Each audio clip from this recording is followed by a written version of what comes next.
Hello बच्चों, let's read the question. So here the question say what is meant by acquired and inherited trait? Explain with an example each. तो चलिए बात करते हैं हमारे पास यहाँ क्वेश्चन में क्या पूछा जा रहा है। तो क्वेश्चन के अंदर जो क्वेश्चन का की कंसेप्ट है वो किस पर बेस्ड है, वो बेस्ड है ट्रेट्स पर। जहाँ फर्स्ट वन किसका है, तो यहाँ फर्स्ट वन है एक्वायर्ड ट्रेट्स का, कि जो एक्वायर्ड ट्रेट्स होते हैं ये कैसे ट्रेट्स होते हैं। तो हम कहते हैं ऐसे ट्रेट्स जो क्या होते हैं, जो इनहेरिटेड नहीं होते, यानी कि नॉट इनहेरिटेड। तो इनहेरिटेड नहीं होते, बट अगर हम इनको क्या देखते हैं, बट ये डेवलप होते हैं।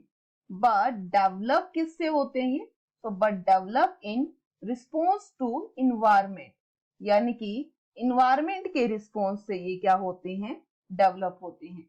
सो रिस्पॉन्स टू द इन्वायरमेंट, कि इन्वायरमेंट के रिस्पॉन्स से ये क्या हो जाते हैं, डेवलप हो जाते हैं। उन्हीं कैरेक्टर्स को हम कहते हैं एक्वायर्ड कैरेक्टर्स कहते हैं। अब बात करते हैं एग्जाम्पल। तो अगर हम इसी के एग्जाम्पल की बात करते हैं, सो फॉर एग्जाम्पल जो फूड की सर्च के लिए ऑर्गेनिजम्स का इधर उधर जाना, ये कैरेक्टर्स कैसा है, एक्वायर्ड कैरेक्टर्स है।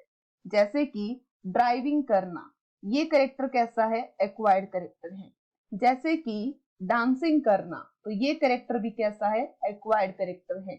जैसे कि बीटल्स के अंदर जो हम देखते हैं कि लो वेट की जो बीटल्स होती हैं, अगर एग्जांपल हम ले रहे हैं लो वेट का जो बीटल है, सो लो बीटल्स या लो वेट की जो बीटल्स होती हैं, तो वो किसका एग्जांपल है, वो एग्जांपल है एक्वायर्ड कैरेक्टर का। क्यों, क्योंकि ये कैरेक्टर उनमें क्या है, आफ्टर बर्थ डेवलप हुआ फूड की कमी से। अब बात करते हैं next one. So next one है इनहेरिटेड कैरेक्टर। सो इनहेरिटेड कैरेक्टर और इनहेरिटेड ट्रेट्स क्या होते हैं, तो हम क्या कहते हैं, ऐसे ट्रेट्स जहां क्या होता है, जहां जो भी चेंजेस आते हैं तो वो किससे आते हैं, डीएनए से आते हैं।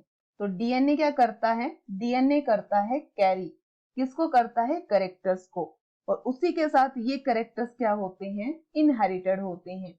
इनहेरिटेड होते हैं यानी कि वन जनरेशन से सेकंड जनरेशन में जाते हैं।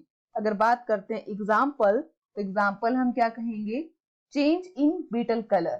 तो change in colour of beetle, तो कलर ऑफ बीटल्स के अंदर जो चेंज आ रहा है वो किससे आ रहा है। अगर पहले ग्रीन कलर की बीटल थी और हमें अब दिखाई दे रही है कुछ बीटल रेड कलर की है, तो ये बीटल्स का जो चेंज है ये कौन लेके आया, ये लेके आया DNA.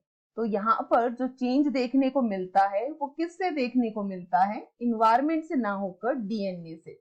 So I hope you understand it very well. Best of luck, thank you.